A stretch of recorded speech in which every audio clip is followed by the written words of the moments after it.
We'll start out with a cheers. Cheers. Maybe you can even take us out on a cheers, too. That'd be a fun way to take us out. Marion Brewing Co. I may not have any more left. Yeah. That's the goal.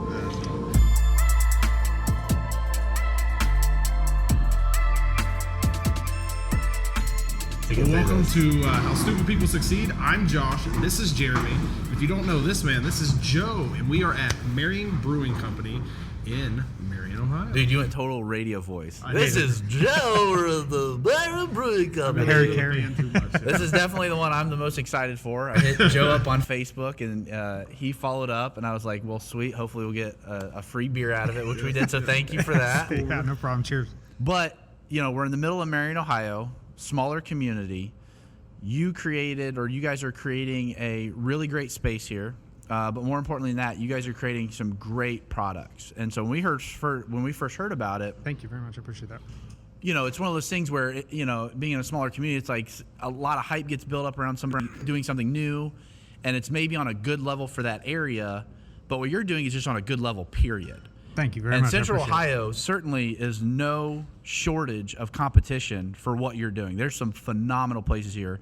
And as far as what I've tasted and what I've had, it's absolutely incredible. Thank you very So if you want to, just jump into it, because you have a full-time job it. I do, yeah.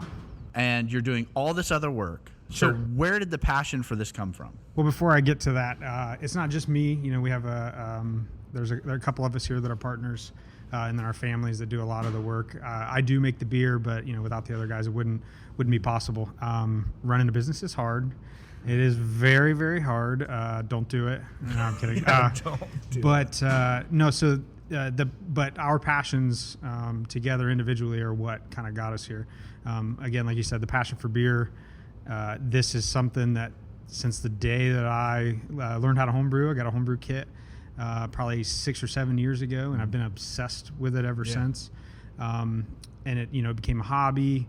And then that passion turned into, hey, maybe I could do this. And, I was kind of getting some confidence about myself with the beer stuff. But, so making good beer is important. But also, like we talked about before we started rolling here, my confidence in it working here in Marion, and again, if you make good beer, it's going to work itself out. But my confidence that it's going to work in Marion and that people in Marion are going to be able to be loyal customers and that sort of thing are kind of how we got here. Yeah, that's incredible. So you made a comment, which I think is very true of a lot of people that kind of venture out and take a risk, right? So this is a big shot. Yep. It's a big risk. And you even said, don't do it. Joking. So yes and no. Because Yeah. if you've lived it, Yeah. you know how hard it is. Sure. And sometimes you live it and you almost look back and go, I probably wouldn't do that again. But in this case, obviously, you're all in, you're gung-ho. Kind of walk us through the progression of, hey, this is a hobby to now it's professional. Now it's becoming something real. Because there's a lot of people that have a good idea, but unfortunately, to make a great idea work, it takes so much more than just maybe being excited or having a good idea. So help us walk us through how you got your family bought in or you got partners bought in or how did that happen? So, like you said, starting a business it's difficult as it is, but without that passion, you wouldn't be able to get there. If I had Googled how to, make hubcaps or something, but I wasn't passionate about it, I wouldn't be able to do what we're doing, where we're, putting in the extra hours after work, and we all have jobs. And then, like you mentioned, and I really appreciate the comment about the quality of the beer. If you didn't have the passion, we could wing it. We could make some subpar stuff, but it's been a goal since day one to make sure we make quality beer. Yeah. I've been to lots of craft breweries that don't do that. Right. Not to name names, but and then No, it's okay here. The camera's off. No, and I think like I was saying, you get some confidence going. You taste some beers different places. You're like, I could do that, or I could help contribute to the community with a quality pint. You know right. what I'm saying? So. One of the things that really sticks out to me, like anything you do entrepreneur-wise, it involves. I mean, it really involves a team. If you want to do it right, you want to create something sustainable. And so you work a full-time job. Yep. Ballpark us so you can let our listeners know how many hours a week do you work total, you think, between the full-time job and this? I mean, probably like 70 something roughly. Depends physically, at one of the places either here or where I work. But every single night I'm researching something. My wife gives me crap. We'll sit down to watch a show at the end of the night or something. I got my laptop out. I'm building a recipe, or I'm ordering ingredients or something. So it's, I would say probably physically 70-ish hours roughly, but it is like it's not just a job to me. It's like this is what I do. This is what I'm passionate about. Absolutely. You know what I mean? It's my family, and then it's this. What's your sleep schedule look like? Oh boy. I get a decent amount of sleep. I've been trying to be better about it. 6-ish hours maybe, and I've been worse than that before. So, but it's funny you mentioned that. That's usually when I'm getting the taps. Like I'm like laying in bed and I think of an idea and I'll start researching a recipe or seeing what other people are doing with stuff, and I'm just like, hey, time to put it up. So. In this venture, what's been the most challenging part for you? Maybe not even just an obstacle within the business, but maybe even learning, okay, here's how I get a business started, or even managing the stress or the emotion or the pressure of, okay, I got to perform now. Because it's one thing when you're making it home for friends, sure, and they're all probably pretty nice about it. It's another thing to then expose it to the public. Yeah. So, and that's a unique feeling, like being confident in myself and letting people try stuff, like you said. That's one thing. But then having people that are counting on me, we're dumping tons of money in to get this thing off the ground and stuff. But there's almost something about just making the leap, if that makes sense, and putting the pressure on yourself, and we pull the trigger and we get our first, small business loan, and then it's like, all right, time to make it count. You know what I mean? Yeah. And that's really what has driven me to make sure that I'm making quality beer, and we're trying to make something that Marion can be proud of course, because of the pressure. So it's like a way to keep pushing me forward. Right. And it's cool because even in some of the communication we had before the podcast, referring to it as the Brew Co. or MBC, like it already kind of has its own acronym. It already kind of has its own life. And you guys have been open for how long? We opened late summer, and that's only so, most businesses, you ask them when they open, and it's an easy answer. I was doing Popcorn Festival.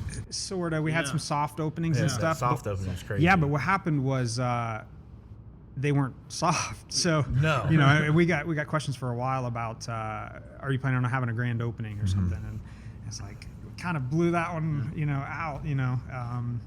And I forget what the question was, but that most people don't listen when Jeremy talks. Yeah. I zoned out. I was staring into his dreamy eyes. When we recorded earlier, Josh literally looked at me and said, I haven't been listening to what you're saying. So it's all good. Yeah, it's all good. But to circle back, the life of its own thing happened immediately from the day we had the Third Thursday thing here downtown. Yeah. I'm sure you guys had seen people waiting down the street and stuff. And to us, it was you mentioned it. Yeah. I regretfully have to admit, I don't blame you. I saw the line because I was going to check it out, and I saw the line. And then what I did is I casually went up to some friends that I recognized, and I started a conversation with them, and I just never left the conversation. Yeah. So the exchange was, let me stand here and talk to you, and I'll get you a growler or something. What happened? So that day I was actually working in Columbus. I was on the golf course. I know it's rough life, and I was coming up here. Beautiful day too, if I remember. It was a beautiful day, and I was hot, man. I was stanky. Anyway, I came up here, and when I got here, Amanda and you guys were standing out here. No, you had just left, and I was at the beginning of that door, and it took us an hour and a half to get all the way in here to order something. That was nuts. Well, and that was crazy. And I didn't think. I mean, like with our friends, like we understand what we like and what we don't like and what we're into. I didn't think there was anything near that level of support for this in Marion, because we've seen a lot of stuff like kind of come and go, or a lot of stuff get hyped up early, then it kind of fizzles out. But this has seemed to stay pretty strong. I mean, has that been the case since you've opened? And it has, with the weekend? yeah, stronger than we expected. And the thing that was interesting, and some of the, you mentioned the NBC and the Marion Brewing Company and stuff. There were times where we kind of went back and forth for a while about what do we call the place, what's our identity going to be, and we had settled on let's let kind of Marion tell us what we're going to be. And that's kind of what happened from the day we opened That's the awesome. doors. You know, people flooding in. Our crowds have been pretty diverse. We have some older folks, some younger folks, Yeah. you know, some different races. You know, it's really cool to see that here. And what we're doing is letting the community kind of grow with us and kind of help us figure out the direction we're going to go. And that's kind of been our identity. Well, it's incredible because I think one of the challenges is, you know, in a smaller community like this, if something's not being served, then people are going to find an outlet. Yeah. So there's been a lot of times where there's been an outlet of, hey, we're going to Delaware, hey, we're going to Columbus, or hey, we're going to Marengo or wherever. Sure. And now I know at least for me, because you guys are open Friday and Saturday, correct right yeah. now. I know for me, Friday afternoon, it'll hit my brain, and I'm doing a Facebook check to see what's going on. You know, so it's like you're already creating, and I didn't do that on purpose. Sure. And part of the reason why I reached out to you is like, this is awesome, this is cool. I want to just see if this guy would, you know, be willing to share with us a little bit. Yeah. So, in what's happened in the response, have you felt greater pressure that, okay, now that there's a market here for this, I have to continue excellence? Or is it just part of who you are and just part of what you guys are producing? No, it's relief. It's pressure and it's relief. It's kind of a strange feeling. And my wife gives me crap a lot about you were supposed to enjoy this. You were supposed to, you know, this was supposed to be exactly what you wanted to do. And that is absolutely true. But then it comes with its own pressure. Right. When we've been so busy, you know, we've been selling out of beer a lot of weekends. But it's also a relief at the same time too, because it's like, I did it, you know, people like it. And every time, even though I don't take compliments very well, every time somebody mentions it, you know, it's nice. It's a nice little thing to throw in your back pocket, you know what I mean? And give you some confidence going forward that people are going to like what you're making and then, you know, continue to support you, which is what they've done so far. Well, we like it. Keep going. Marion, support them. We need them. So what's the address here? 151 South Main Street. 151, good. Yeah.